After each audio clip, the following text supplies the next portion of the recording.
오늘 수요예배에 같이 보실 하나님 말씀 마가복음 15장 1절부터 15절까지의 말씀입니다.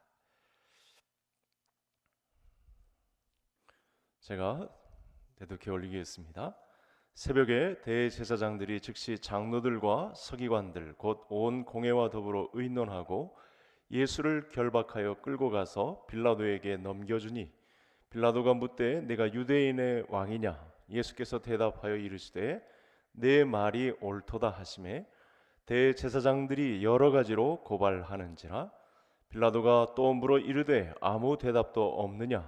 그들이 얼마나 많은 것으로 너를 고발하는가 보라 하되 예수께서 다시 아무 말씀으로도 대답하지 아니하시니 빌라도가 놀랍게 여기더라.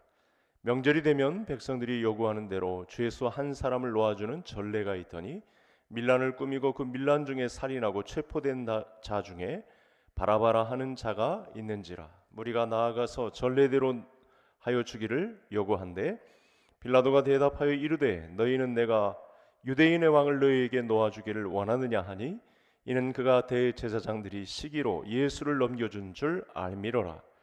그러나 대제사장들이 무리를 충동하여 도리어 바라바를 놓아달라 하게 하니 빌라도가 또 대답하여 이르되 그러면 너희가 유대인의 왕이라 하는 이를 내가 어떻게 하랴. 그들이 다시 소리 지르되 그를 십자가에 못 박게 하소서. 빌라도가 이르되 어찌미냐 무슨 악한 일을 하였느냐 하니 더욱 소리 지르되 십자가에 못 박게 하소서 하는지라. 빌라도가 무리에게 만족을 주고자 하여 바라바는 놓아주고 예수는 채찍질하고 십자가에 못 박히게 넘겨주니라. 아멘. 우리 힘든 시기를 지나고 있는 가운데 우리 모든 성도님들이 예배에 대한 중요성을 잘 인식하셨으리라고 봅니다. 이젠 정말로 예배당이 아닌 그 어디서든 예배할 수 있도록 그리스도인의 정체성을 확인해 주어야 할 때가 되었습니다. 인간이 움직임을 멈추자 또 경제 활동을 많이 제약을 받자 지구 환경이 좋아진 이 코로나19의 역설처럼 우리 모이는 교회가 멈추자 흩어지는 교회, 주님이 원하시는 건강한 교회의 모습을 보여야 할 때입니다. 그렇다고 우리가 모이기를 피하는 어떤 자들의 습관과 같이 하지 말자라고 하는 사람들이 되자는 것은 아닙니다. 칼빈이 기독교 강요에서 미신적 안식일 준수는 피하되 주일이든 어느 요일이든 일정한 날에 모여서 예배를 드리고 떡을 떼며 공중 기도를 드리고 안식과 쉼을 가져야 한다 강조를 했습니다.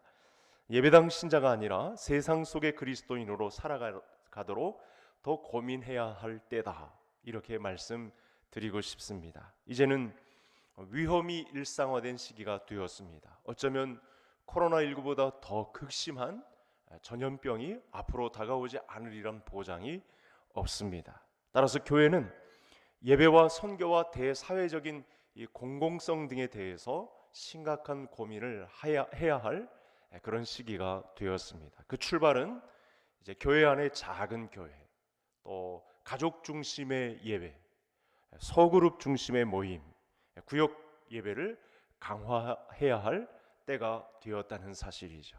이 기간이 지나면 우리 개성교회 안에 가족 같은 작은 교회들이 더 활성화되는 그런 은혜가 우리 모든 성도님들 또 구역 식구들 가운데 일어나게 되기를 간절히 소원합니다.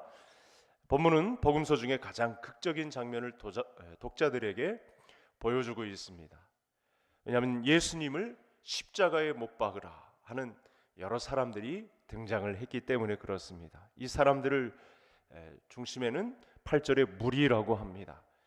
무리들은 대제사장의 속임수에 넘어가서 예수님을 십자가에 못 박게 했습니다. 지난 과거의 이 무리들은 예수님을 지지하고 방금 전까지만 해도 다윗의 아들 호산나로 찬양했던 사람들입니다. 그런데 대제사장들은 속임수로 이 무리를 충동질했습니다.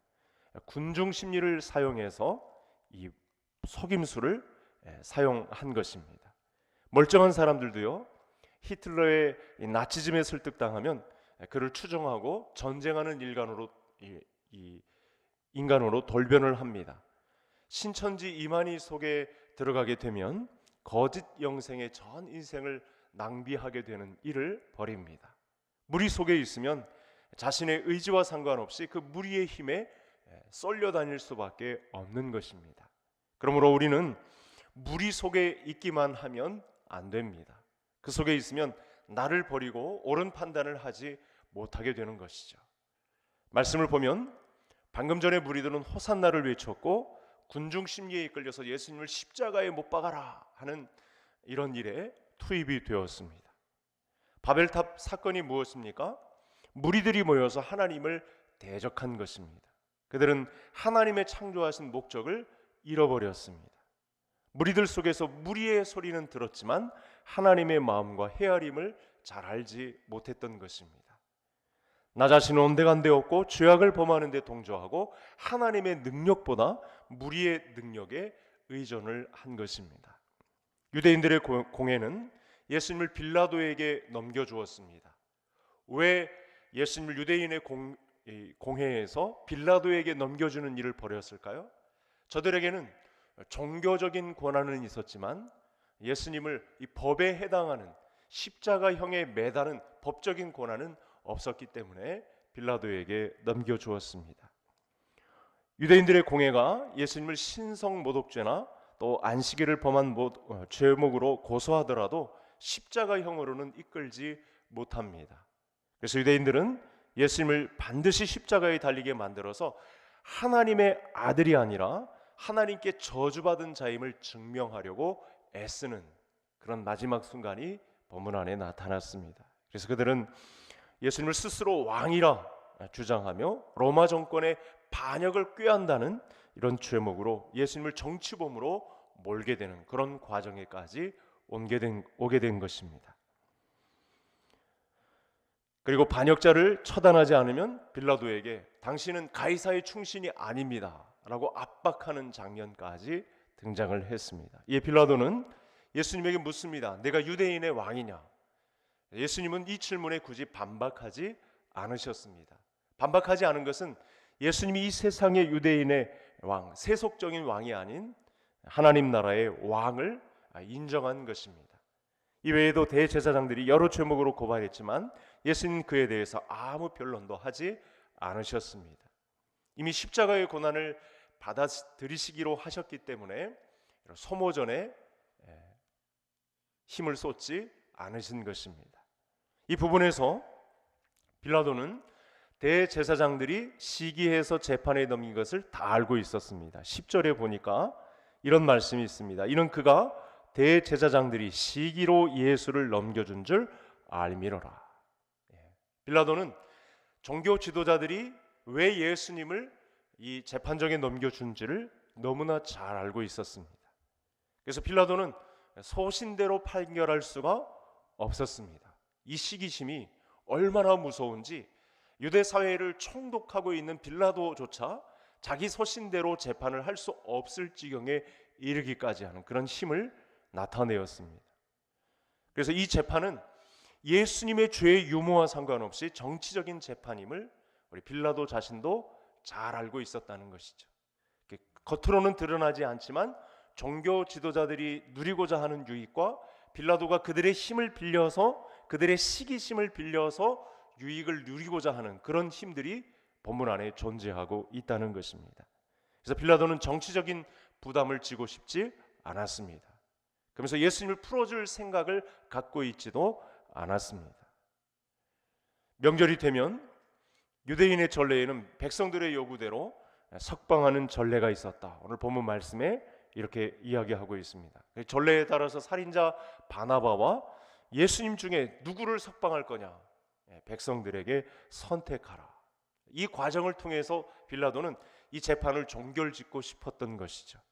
본문의 흐름을 보면 이 부분에서 이 무리들이 반드시 그동안 따라 추정했던 예수님을 풀어줄 것이라 이렇게 예상한 장면을 알 수 있습니다. 그러나 대제사장의 선동으로 무리들은 바라바를 석방하라고 외쳤고 예수님은 십자가에 못 박아라.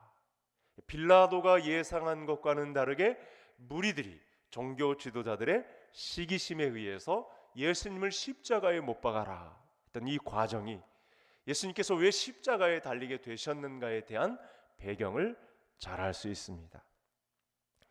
이 부분에서 빌라도도 상당히 당황을 했을 것입니다. 그러면서 예수님께 죄가 없음을 알면서도 무리들을 만족시키려고 이 고난을, 이 유대 사회의 종교를 붙잡고 있는 종교 지도자들의 환심을 사기 위해서 어쩔 수 없이 예수님을 십자가의 형틀에 내어주는 그런 과정이 낱낱하게 드러나고 있습니다. 그래서 우리는 이제 빌라도의 행동을 우리가 유심히 좀 살펴볼 필요가 있는데, 빌라도는 정치적인 이익을 위해서 자기가 손해보는 것을 절대 용납하지 않는 사람입니다. 그래서 우리가 매번 예배 때마다 신앙 고백을 하고 있는 사도신경의 죄목으로 바로 이 부분이 등장을 하고 있는 것입니다. 유대인들의 요구를 거절했을 때 자신이 받게 될 불이익이 무엇인가, 이걸 따져보는 사람이죠. 하나님 앞에서는 이것이 용납되지 않는 부분입니다. 빌라도는 예수님의 죽음을 요구하는 유대인들의 비위를 거스르지 않고 자신의 안위를 선택한 것입니다. 자신의 안위를 위해 무죄한 자를 사형에 내어줄 수 있는 그런 결정을 내릴 수 있을 만큼 불의를 저지른 것입니다. 바른 결정과 재판을 내리는 것은 총독의 중요한 책무이지만 빌라도는 철저하게 자신의 유익에 사로잡혀서 불의와 타협했고 직무를 유기한 것입니다. 그래서 우리가 고백하는 신앙 고백에 아주 이 접점에 해당하는, 그야말로 가장 극악무도한 죄를 지은 장본인으로 우리의 신앙 고백에 불리게 된 것입니다. 우리들도 깨어있지 않으면 언제 이기적인 욕망과 불의에 물들고 그릇된 선택을 할 수 있는 사람들이다. 오늘 말씀을 통해서 우리가 철저하게 깨달아야 하겠습니다. 공의로우신 하나님은 매 순간 우리의 이런 선택을 주목하여 바라보고 계십니다. 남은 인생 동안 우리 성도님들 하나님의 말씀 앞에 서서 바른 결정, 믿음의 선택을 감당할 수 있는 우리 성도님들 되실 수 있기를 바랍니다. 본문에는 우리가 방금 살펴본 대로 유대 종교 지도자들과 빌라도와 무리들이 합작해서 예수님을 십자가에 못 박고 있는 그런 과정이 자세하게 등장을 하고 있습니다. 본문을 살펴볼 때 예수님의 억울한 죽음에 가장 큰 책임을 져야 하는 사람들은 종교 지도자들입니다. 이 지도자들은 예수님이 병자를 치료하고 백성을 말씀으로 감화시키는 능력에 시기심을 느꼈다. 오늘 10절 말씀에 한마디로 정의를 해 놓았습니다.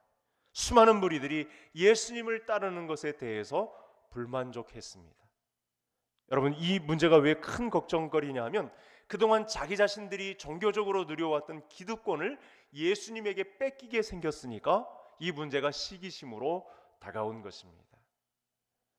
그동안 아무 부족함 없이 종교 지도자로 지냈는데 강력한 경쟁자가 나타난 것이죠. 온 백성들의 관심이 예수님께로 향하니까 자기들의 기득권이 이 사람에 의해서 빼앗길 것이 예상되니까 예수님을 십자가형의 하나님의 아들이 아닌 하나님의 저주받은 자로 십자가의 형틀에 재판을 받는데 넘겨준 장본인들이라는 것입니다. 그래서 종교 지도자들은 법정에 고소할 때 백성들을 먼저 미혹하고 있고 무리들을 선동하고 있고 유대인의 왕 노릇하려 한다는 죄목을 빌라도에게 제시한 것입니다. 그럼 이처럼 시기심은요, 다른 사람이 더 좋은 것을 가지면 견디지 못하는 마음입니다. 이 시기심은 언제나 상대방을 피하려는 의도로 이어지게 되어 있습니다. 이 시기심은 수천 년이 지나도 오늘날 저와 많은 성도님들의 신앙을 위협하는 요소로 자리 잡고 있다는 사실입니다. 이 시기심은 다루기가 상당히 어렵습니다. 내 안에 자리 잡고 있는지 아는지도 모른 채 자리 잡아서 내 신앙을 위협하고 있는 부분이 바로 시기심이라는 사실입니다. 그래서 다루기가 어렵기 때문에 상대방도 힘들고요, 나 자신도 힘든 것이 바로 이 시기심입니다.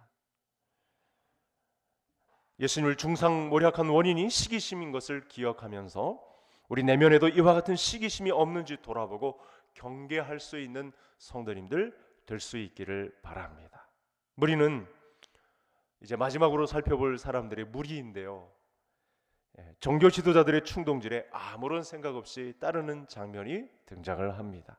그래서 우리는 어떤 행동에 앞서서 우리의 선악을 잘 판단해야 합니다. 단지 많은 사람이 선택했다는 이유로, 다수의 결정이라는 이유만으로 우리가 현혹되어서 하나님의 뜻을 저버린다든지 하나님의 계획에 전혀 보탬이 되지 않는 것에 무리의 충동질, 군중 심리에 우리도 얼마든지 마음을 뺏길 수 있다는 사실을 알아야 합니다. 무리의 선동질 때문에, 이 종교 지도자들이 교묘하게 이용한 군중 심리 때문에 이 무리들은 어리석은 판단을 하게 된 것입니다. 그래서 예수님을 십자가에 못 박고 나서 아마 그 책임을 종교 지도자들에게 돌렸는지도 모르겠습니다. 그러나 하나님은 이 무지와 어리석음으로 내린 그들의 잘못된 선택을 단순한 실수로 보지 않으실 것입니다. 그것은 명백한 고의이고 변명의 여지가 없는 죄입니다. 우리가 하나님의 뜻에 합당한 선택을 하려면 그래서 깨어 있어야 합니다. 항상 하나님께 묻는 연습을 기도로서 감당해야 합니다. 이렇게 영적으로 깨어 있지 않으면 우리의 영혼은 당시의 무리들과 다를 바 없는 삶을 살아가게 된다는 사실이죠. 오늘 우리는 예수님의 역사적인 십자가 사건 앞에 빌라도와 종교 지도자들과 무리들이 자신의 안위를 위하고 또 시기심에 사로잡혀 있고 어리석은 판단을 하는 그런 모습을 보게 되었습니다. 성경이 오늘 말씀을 통해서 이 고난 주간에 우리에게 알려주는 말씀이 되겠습니다. 그래서 본문에서 보여주는 빌라도와 종교 지도자, 이 무리들 속에서 우리는 빠져나와야 합니다. 그리고 성경이 보여주는 더 큰 그림을 보아야 하겠습니다. 이 모든 일의 배후에는 예수님이 십자가를 지심으로 죄인들을 구원하시고자 하는 하나님의 계획이 있었다는 사실입니다. 겉으로는 빌라도와 종교 지도자, 무리들이 승리하는 것 같지만 결국에는 이 모든 일들이 하나님의 계획을 이루는 도구로 쓰임을 받고 있다는 사실입니다. 그러므로 예수님의 사람 성도는 이 땅에서 벌어지는 현상에 치우치지 말고 하나님의 섭리와 뜻을 믿고 믿음의 길로 나아가는 자가 되어야 합니다. 예수님은 자신을 가리켜서 길과 진리와 생명이라고 말씀하시면서 이 길로 행하는 자만이 하나님 나라에 들어갈 수 있다라고 말씀을 하셨습니다. 예수님을 따르는 수많은 무리들이 있었습니다. 그러나 예수님은 큰 힘을 받을 수 있는 무리의 힘을 빌려서 개혁을 이루고자 하지 않았습니다. 군중이 가지고 있던 막대한 힘을 빌려서 하나님의 뜻을 이루려는 실천을 하지 않으셨습니다. 예수님은 언제나 그 많은 사람들의 휩쓸리지 않고 그들의 환호 속에 휘말리지 않고 한적한 곳으로 가셔서 하나님의 뜻을 홀로 독대하고 서 계셨습니다. 예수님은 항상 하나님 앞에 철저히 홀로 서 있기를 고집하신 분입니다. 무리들이 난리법석을 피우면서 예루살렘에서 호산나 다윗의 자손이여 찬송을 할 때에도 흔들리지 않으셨습니다. 오늘날은 군중의 힘, 막대한 힘, 다수의 힘을 가지고 자기 성취를 이루려고 하는 그런 막강한 시대가 되었습니다. 무리들이 예수님을 외면하고 십자가에 못 박으라고 고함을 지르더라도 예수님은 분노하지 않고 침묵하셨습니다.